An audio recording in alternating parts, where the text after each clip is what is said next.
how to respond to that question, sis. I even said it on my reply when I replied to your comment.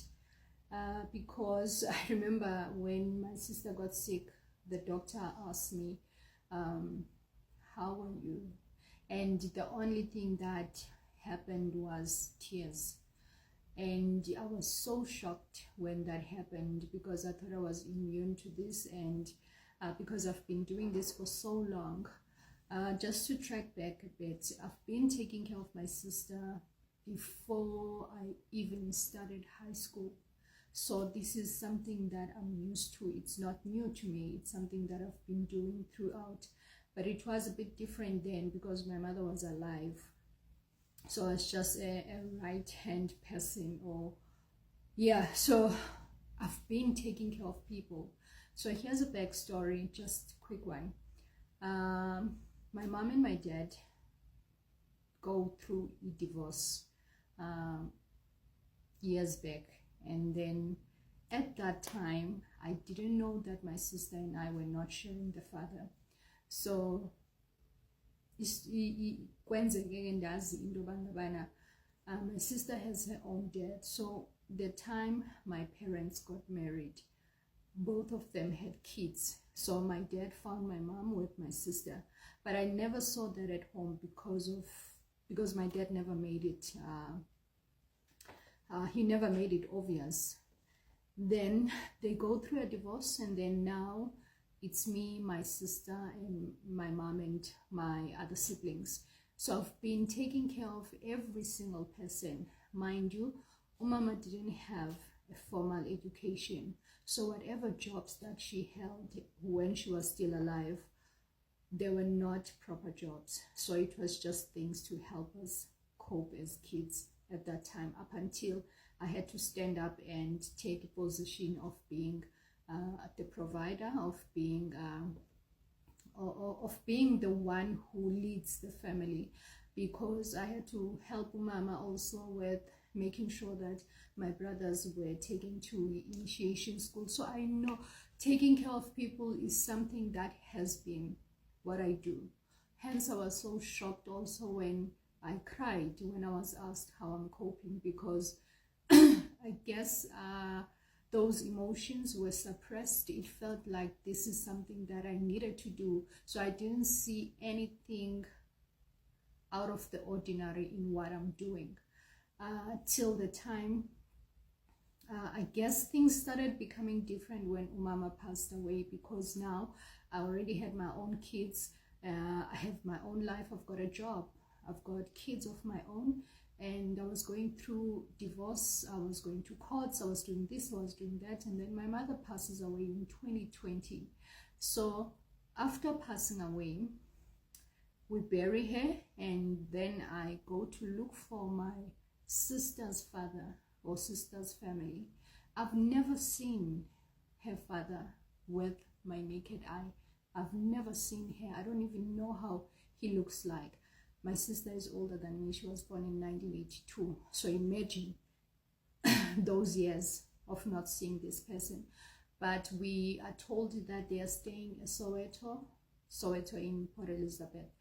While I'm still grieving my mother, or while I'm still going through this process, not knowing what to do with what I'm left with, or with everything that I need to do now that she's gone. So I go and look for this family, and I ask around. The only thing I had was the street name, and I needed to ask people around the Soweto Strato, do you know this family? And luckily someone helped me, and I managed to see them. I sat down with them. I explained to them, Ugoti, this is the situation that I am facing right now. We just buried Umama, and I'm working in Johannesburg. I have kids, I have a job. I need to go back home. I need to go back to Joburg to my job and see what to do with my kids. I need help with my sister. And the sisters called brother, my sister's dad, and I spoke to him on the phone for the very first time.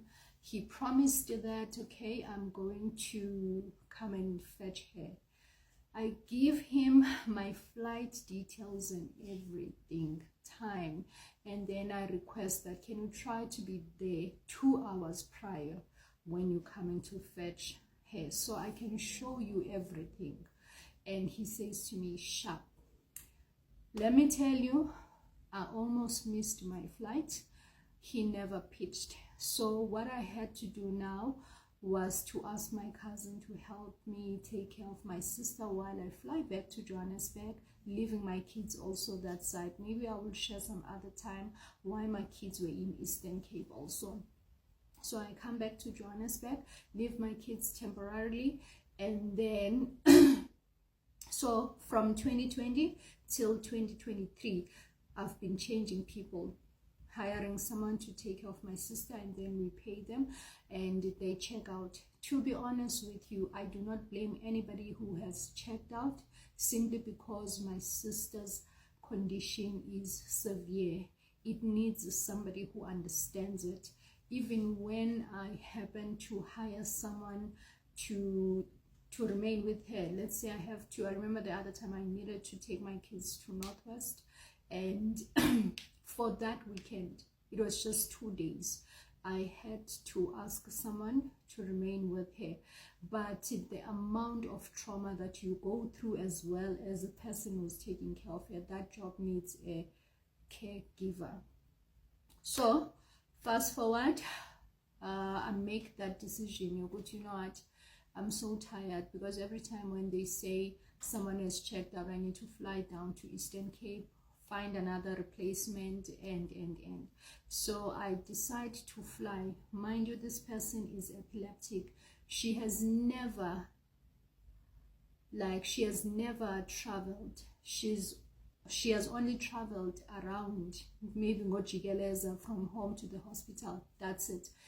Now I'm taking a huge risk to fly her to Johannesburg.